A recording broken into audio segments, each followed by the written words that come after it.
ఆంధ్రప్రదేశ్, తెలంగాణ ప్రజలు అప్రమత్తంగా ఉండాలి. రెండు రాష్ట్రాల్లోనూ మోస్తారు నుంచి భారీ వర్షాలకు ఛాన్స్ ఉంది. భారీ వర్షాలు కంటిన్యూగా రాత్రంతా పడతాయి. నైరుతి రుతుపవనాలు క్రమంగా జోరుగా భారత్ వైపు వస్తున్నాయి. వచ్చే 5 రోజుల పాటు ఇవి కేరళ వైపు వచ్చేందుకు అనుకూల వాతావరణం ఉంది అని భారత వాతావరణ శాఖ తెలిపింది. ప్రస్తుతం దక్షిణ అరేబియా సముద్రం, మాల్దీవులు, లక్షద్వీపుల దగ్గర నైరుతి రుతుపవనాలు ఉన్నాయి. కర్ణాటక తీరంలో ఒక తుఫాను ఉంది.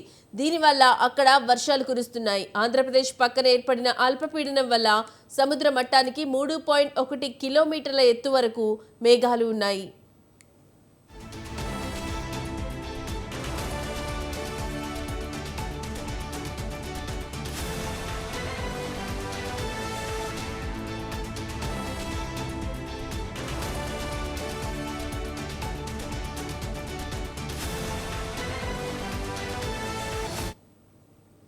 తుఫాను పరిస్థితుల వల్ల ఓ వారం పాటు ఆంధ్రప్రదేశ్, తెలంగాణలో వర్షాలు కురుస్తాయని భారత వాతావరణ శాఖ తెలిపింది. తేలికపాటి నుంచి మోస్తారు వర్షాలకి తోడు ఉరుములు, మెరుపులు, పిడుగులు కూడా పడతాయి.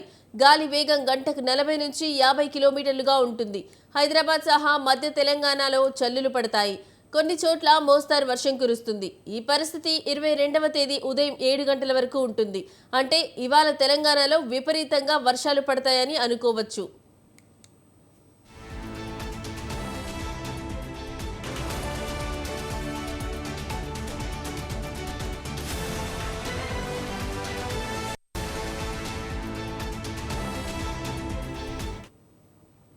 బంగాళాఖాతంలో అల్పపీడనం కోస్తాంధ్ర తీరం వెంట సాగుతూ 22 నాటికి ఉత్తరాంధ్ర తీరాన్ని చేరుతుంది.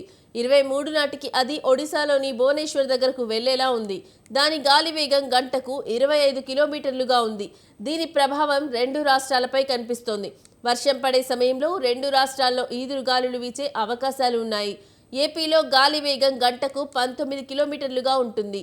తెలంగాణలో గంటకు 13 కిలోమీటర్లుగా ఉంటుంది.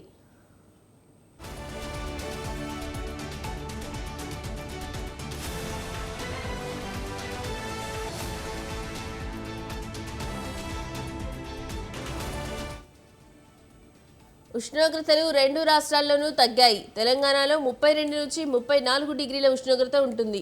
రామగుండం, ఆదిలాబాద్, జగిత్యాలలో 35 డిగ్రీల సెల్సియస్ ఉంటుంది. ఏపీలో 30 నుంచి 31 డిగ్రీల సెల్సియస్ ఉంటుంది.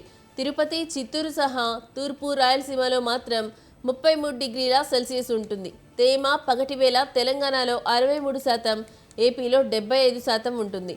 రాత్రివేళ తెలంగాణలో 84%, ఏపీలో 93% ఉంటుంది. అంటే ఇవాళ ఏపీలో రాత్రి వేళ ఎక్కువ వర్షాలు కురుస్తాయి.